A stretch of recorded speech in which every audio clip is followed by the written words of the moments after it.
Bonjour les amis, aujourd'hui je vous emmène en Alsace. L'Alsace, c'est une terre de légende, mais aujourd'hui nous allons nous pencher sur les 3 châteaux qui dominent Ribeauvillé, ainsi que les légendes que nous murmurent encore, si on tend bien l'oreille, chaque pierre de ces majestueux édifices. En effet, un guide local affirme que chaque pierre du château de Saint-Ulrich est imprégnée de légendes. Je vous propose qu'on les découvre ensemble. Saint-Ulrich et Girsberg, qui lui fait face, ont été édifiés à 528 mètres d'altitude, alors que le haut Ribeaupierre se situe quelques mètres plus haut, à 642 mètres. Tous les 3 dominent depuis des siècles la ville de Ribeauvillé. Saint-Ulrich a été construit au XIe siècle, alors que les 2 autres datent du XIIIe siècle, probablement pour y loger le reste de la famille Ribeaupierre, qui devenait trop nombreuse pour un seul lieu d'habitation. Les 3 châteaux seront progressivement abandonnés après la guerre de 30 ans, au XVIe siècle, et tomberont alors progressivement en ruine.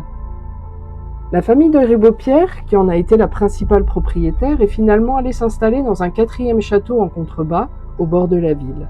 On l'appelle encore aujourd'hui le château bas des Ribeaupierre. Il est composé de plus de 30 pièces et est bien plus adapté à leur désir de confort. Ils y resteront jusqu'à la Révolution française. Aujourd'hui, après plusieurs changements, le bâtiment est devenu un lycée. Pour accéder aux 3 châteaux, on traverse les vignes, puis on serpente sur un chemin boisé et escarpé. Au bout de quelques minutes, on découvre une charmante gloriette dans laquelle on peut se reposer et profiter du panorama. Je vous avoue qu'on s'en prive pas à chaque fois qu'on y va. Saint-Ulrich regroupe des styles architecturaux variés au fil des périodes historiques auxquelles il a été réaménagé. On y trouve donc des éléments romans, gothiques et même de style Renaissance. Les éléments les plus remarquables sont le donjon, le corps du logis, la salle des chevaliers et la chapelle Saint-Ulrich dans laquelle on trouve encore l'autel. Ce château, je l'ai découvert par hasard avec ma famille en 2016 et j'en suis immédiatement tombée amoureuse. Là-bas, je me sens incroyablement bien, sereine, chez moi. Impossible de l'expliquer, mais c'est comme ça. Je peux pas me rendre en Alsace sans y faire un détour et chaque fois je le redécouvre avec passion. On a eu la chance de le faire par toutes les saisons. En été, au printemps, en hiver, en automne. À chaque fois, il est surprenant, magnifique et il me plaît toujours autant. Avant de vous présenter notre première enquête paranormale sur place, c'était un peu une évidence de commencer là-bas, laissez-moi vous conter quelques légendes qui s'y rapportent tout en le découvrant en images. L'une des légendes les plus connues est celle des 2 frères de Saint-Ulrich, qui se décline en diverses versions où les prénoms et les histoires changent, mais où la finalité reste la même. Que ce soit Georges et Conrad qui se disputent à cause de l'amourette du cadet pour la fille d'un ménestrier sans noblesse, ou Léon et Jean qui aimaient la chasse plus que tout et qui décident de partir à la chasse à l'ours, des éléments de ces légendes restent les mêmes. Notamment leur habitude de réveiller l'autre en tirant un carreau contre son volet, car ils habitaient dans les 2 châteaux qui se font face, le Saint-Ulrich et le Girsberg. Or ce jour-là, le plus jeune des 2 frères tend son arc, la flèche fend l'air, siffle et finit malheureusement sa course dans le plus vieux des 2 frères, l'atteignant en plein cœur au moment où il ouvrait son volet. Inconsolable, son frère, qui est devenu meurtrier bien malgré lui, a disparu dans les bois. On ne l'a jamais revu.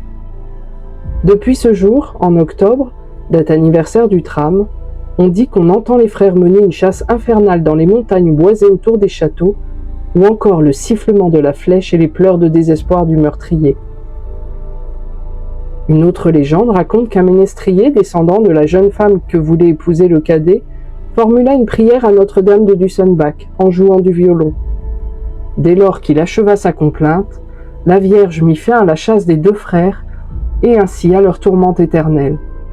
On entendit alors les 2 frères s'appeler d'une voix enfin apaisée. Enfin, une 3e version du Moyen-Âge explique que le châtelain de Rappolstein, soit le château de Saint-Ulrich, fut attaqué par des vassaux de Ribeauvillé et trahi par ses 2 fils, Wilpolt et Ortolf. Or, un chevalier du nom de Eginolf prit la défense de son châtelain et le défendit bravement. Le père, profondément déçu par ses fils, maudit sa progéniture. Lors d'une partie de chasse, l'un des 2 garçons tua accidentellement son frère et, dévasté par le chagrin, part en croisade où il sera tué à son tour. Gertrude, la fille du châtelain et seule héritière, épousera alors le chevalier Eginolf, qui deviendra alors la nouvelle souche des descendants des Ribeaupierre. La légende la plus connue est probablement celle de la Dame Blanche de Saint-Ulrich. La nuit de Noël, on dit que le fantôme d'une femme erre autour du château pour se rendre finalement au pied du donjon, une clé à la main. Elle attend son amour. Un cavalier surgit alors au galop, mais à cet instant, la dame entre dans le donjon et disparaît, manquant de quelques instants son amoureux. On dit que seul un vivant pourrait la libérer de son errance. Celui qui les ferait accéderait alors au trésor du château, encore jamais retrouvé. On dit également que cette dame blanche serait Gertrude de Ribeaupierre, éprise de Rodolphe de Horbourg, pourtant issue de la famille ennemie jurée de la sienne. À quelques kilomètres de là, depuis son château de Zellenberg, il fait le trajet afin de venir enlever la jeune femme la nuit de Noël, mais son père ou son oncle, selon les versions, les surprend. De colère, il tue Rodolphe. La jeune Gertrude meurt de chagrin. Depuis, les 3 fantômes erreraient aux alentours, pleurant sur leur triste sort d'âme maudite. Une autre légende explique que 3 sœurs de la famille des Ribeaupierre habitaient chacune dans l'un des 3 châteaux. Chaque matin et chaque soir, elles se saluaient d'un appel de cor. Il paraît que l'une d'elles était plus vaniteuse que les 2 autres et passait son temps à se regarder dans un miroir de son château de Haut-Ribeaupierre, le plus haut des 3 châteaux, qui culmine à 642 mètres d'altitude. La légende dit qu'elle se regarde toujours et aurait peut-être inspiré l'histoire de Blanche-Neige. Une autre légende explique qu'un seigneur de Ribeaupierre fit don à l'église protestante d'une clochette en argent. Lorsqu'elle tintait, les chiens des 3 châteaux aboyaient sans relâche. On dit qu'on les entendait encore bien après l'abandon des châteaux, alors qu'ils tombaient en ruine. Ce n'est qu'à la Révolution française, lorsque la clochette fut fondue en pièces de monnaie sonnantes et trébuchantes, que les chiens cessèrent enfin d'aboyer. On raconte également que la nuit de Noël, vers 2 heures du matin, une calèche tirée par 4 chevaux descend à vive allure du Haut-Ribeaupierre vers Guémard. On ignore qui l'a conduit. Une année, un jeune garçon qui rentrait de Guémard à pied l'entendit arriver et leva le bras pour y monter. La calèche s'immobilisa près de lui, il monta et finit par s'assoupir. Au lever du soleil, on le retrouva frigorifié au sommet d'un peuplier. Personne ne put expliquer comment il était arrivé là. Et enfin, ma préférée, celle de Cunégonde de Hungerstein, célèbre criminelle. À la fin du XVe siècle, Cunégonde, jeune et belle, est mariée à Guillaume de Hungerstein, un homme vieux et lugubre. Situation peu enviable. Quoique, le mari est riche. La jeune femme dépense alors les richesses de son époux, en faisant profiter son père. Mais le mari finit par lui couper les vivres, agacé par ses abus. De colère, elle manigance un plan et l'étrangle de ses propres mains, allant l'enterrer au plus profond des bois et faisant croire qu'il est parti en croisade en Palestine afin d'expier ses péchés. Guillaume Ier, seigneur de Ribeaupierre, suzerain de Hungerstein, se méfie de cette histoire et mène l'enquête suite à l'étrange disparition de son ami. Découvrant toute la vérité, il condamne l'épouse vénale à la noyade, mais celle-ci sera sauvée par un ami qui la cachera à l'étranger. Guillaume Ier n'en reste pas là, et la poursuit, la retrouve, et la fera finalement enfermer dans le donjon de Saint-Ulrich pendant 20 ans, malgré plusieurs tentatives d'évasion avortées. La légende raconte qu'elle erre en guenilles dans les ruines du château. Et d'où vient ce lien entre le château de Saint-Ulrich et les ménestriers ? La tradition rapporte qu'un jeune ménestrier pleurait car sa flûte était cassée. Le seigneur, attendri par son chagrin, lui offrit une bourse afin qu'il puisse acheter un nouveau pipeau, en lui disant « Je n'aime pas voir quelqu'un de triste sur mon domaine ». Touchée par son geste, la confrérie des ménestriers demanda alors au seigneur de devenir leur patron. Depuis, le 8 septembre de chaque année et encore aujourd'hui, un cortège de musiciens se rend à la chapelle de Notre-Dame de Dussenbach, puis au Grand Ribeaupierre, soit le Saint-Ulrich, afin de fêter le Pfefferday. Bonsoir, donc là on vient dans les ruines de Saint-Ulrich qu'on connaît beaucoup et c'est la première fois qu'on va tenter une enquête paranormale. Donc on a créé notre petit groupe en famille et on va tenter ce soir de voir s'il se passe quelque chose ou pas ici. Donc Elliot a le K2, donc tu montres bien, voir s'il se passe quelque chose. Moi j'ai les baguettes et on va tenter assez rapidement parce qu'il va faire noir et qu'on n'a pas envie de redescendre dans le noir complet. Donc bonsoir, je m'appelle Anne-Sophie. Bonsoir, je m'appelle Elliot. Bonsoir, je m'appelle Lilian. Donc s'il y a quelqu'un ici avec nous, ça serait bien de faire aller la baguette de droite à droite. Donc ça fait quelques mois seulement que j'utilise les baguettes, très rarement. Pour ma part, je les penche un peu en avant parce que j'ai toujours peur que moi, je les influence et qu'elles partent. Alors que si elles sont en avant et qu'elles tournent, c'est que c'est vraiment pas moi, quoi. Donc s'il y a quelqu'un ici, un esprit ou une présence, qui fasse partir la baguette de droite vers la droite. Montre bien, toi, le cadeau de lumière. Ouais, comme ça. Donc s'il y a quelqu'un, est-ce que la baguette de droite, vous pouvez l'emmener vers la droite?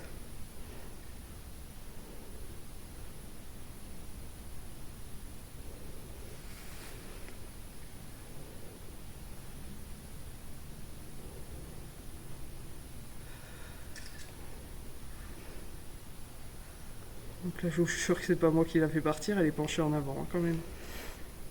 Et la baguette part à droite.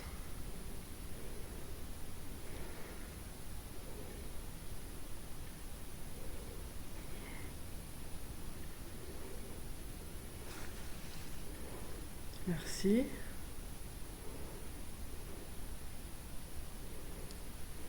Est-ce que vous pouvez la remettre vers le centre, s'il vous plaît?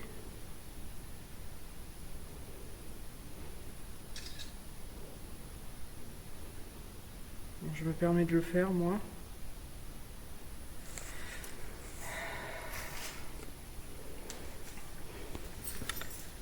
Alors, la présence qui est là, est-ce que c'est une présence féminine? Si c'est féminin, baguette de droite à droite. Si c'est masculin, baguette de gauche à gauche. Si c'est les deux, bah, chacun fait bouger sa baguette.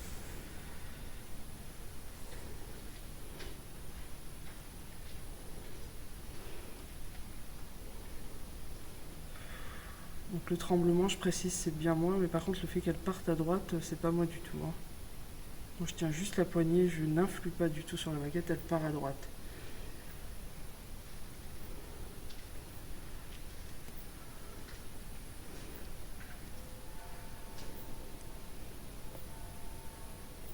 Donc plutôt présence féminine alors.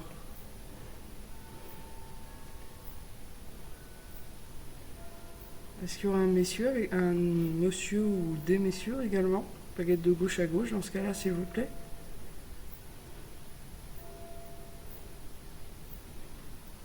Alors, baguette de droite à droite, ok. Bon, je me permets de les remettre au centre. On va aller essayer un autre endroit du château, le donjon, où je connais une légende, je vous la raconterai en voix off, qui s'est passée ici. Je vous remercie de nous avoir répondu.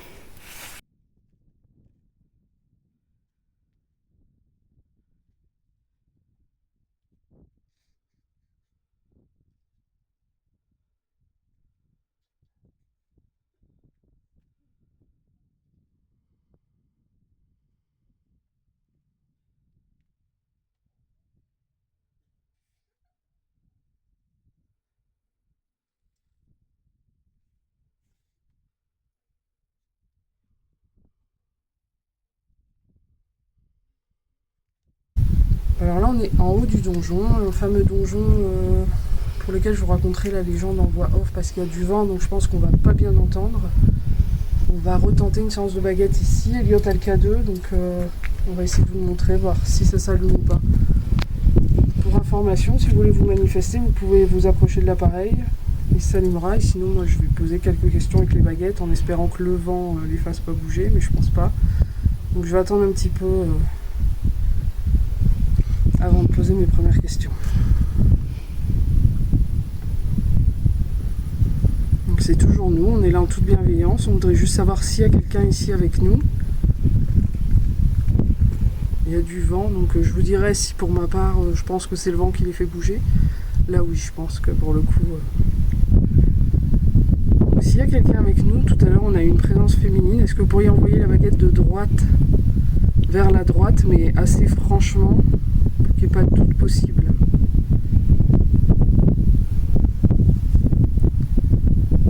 Est-ce qu'il y a quelqu'un avec nous ici? S'il y a la même présence que tout à l'heure, est-ce que vous pouvez envoyer la baguette de droite vers la droite?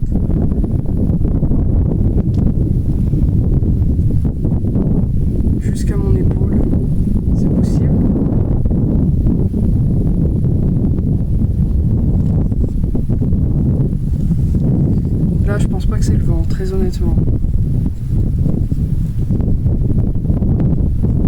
Est-ce qu'il est possible pour vous de l'envoyer encore plus loin?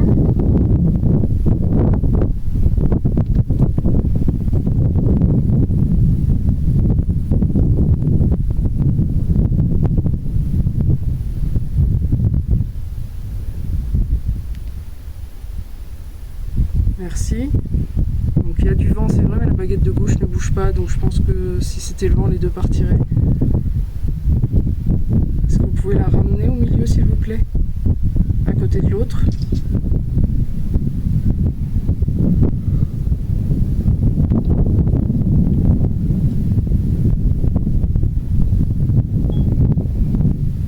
Ça a coupé? Est-ce que vous pouvez la ramener plus près de l'autre, s'il vous plaît?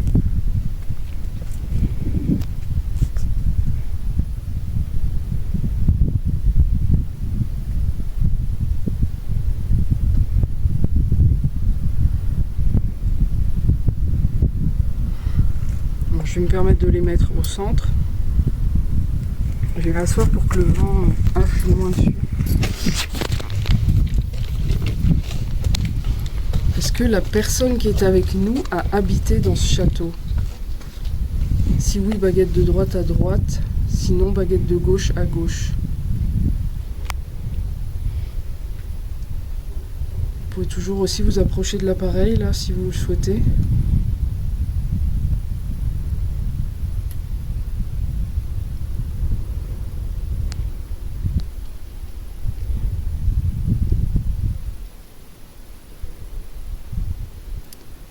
Est-ce que la présence qui est ici a été emprisonnée dans ce château contre son gré?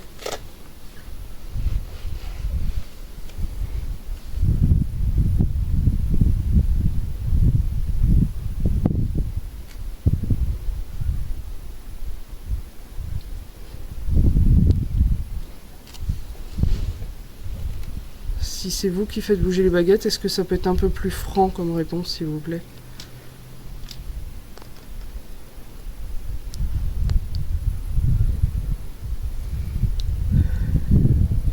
Merci.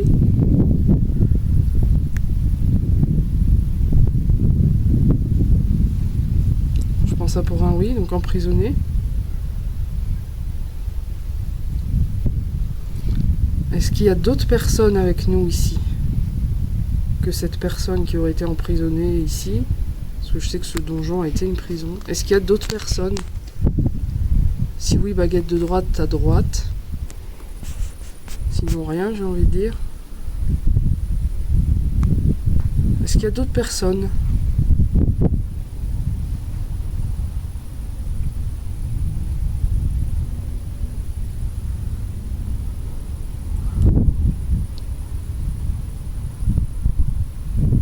Je vous jure que les baguettes sont penchées vers l'avant, hein. C'est pas logique qu'elles partent comme ça. Je vous remercie.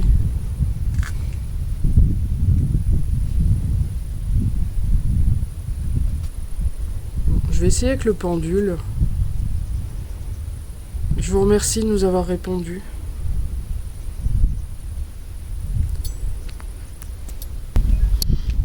Donc, est-ce qu'il y a des personnes avec nous ici ce soir?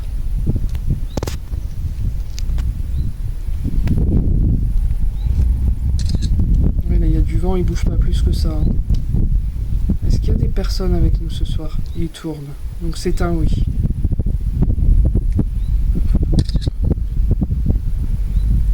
Si vous êtes là, est-ce que vous pourriez vous approcher de l'appareil qui est dans la main d'Eliott pour le faire s'allumer? Merci. Est-ce qu'il y a une femme avec nous ce soir?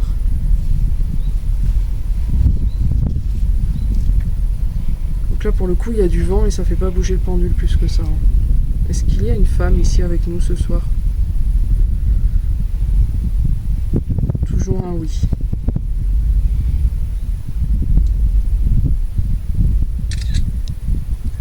Merci. Donc là par contre c'est moi qui l'arrête. Mais je le tiens vraiment du bout des doigts, quoi. Est-ce qu'il y aurait un homme avec nous ce soir?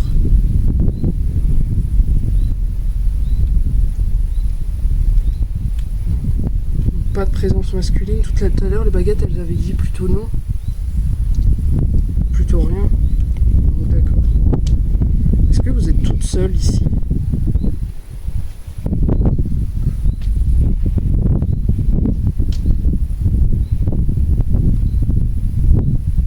Lors d'une prochaine expérience, on essaiera les baguettes et le pendule dos à dos. Est-ce que vous êtes prisonnière ici?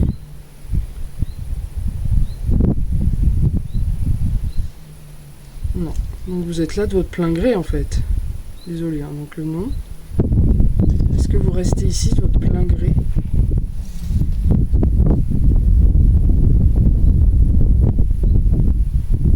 Oui.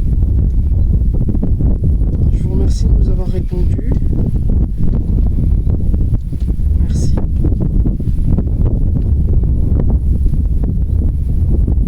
voilà. Donc c'est notre première expérience paranormale en famille. Et bon, on va s'en tenir là parce qu'il commence à faire noir et qu'on a au moins 20-25 minutes de descente dans la forêt. Donc je préférerais qu'on ne le fasse pas dans le noir total. Et on espère vous retrouver rapidement. On vous fera sûrement un petit condensé en vidéo et en image de l'endroit. Je vous ferai en voix off si on n'entend pas trop tout ce qui était légende, vous raconter un peu l'histoire du château. Et j'espère qu'on vous retrouvera ponctuellement pour des vidéos d'urbex et peut-être d'enquête paranormale si on trouve des lieux qui peuvent nous intéresser. Donc côté K2 ce soir on n'a rien eu. Baguette pendule, on a eu des réponses assez cohérentes. Et voilà, on espère pouvoir vous partager tout ça régulièrement. Non bah c'est pas grave. Putain, il avait acheté le wifi ou quoi, Saint-Curie? Pourquoi? Oui là je les entends les grillons.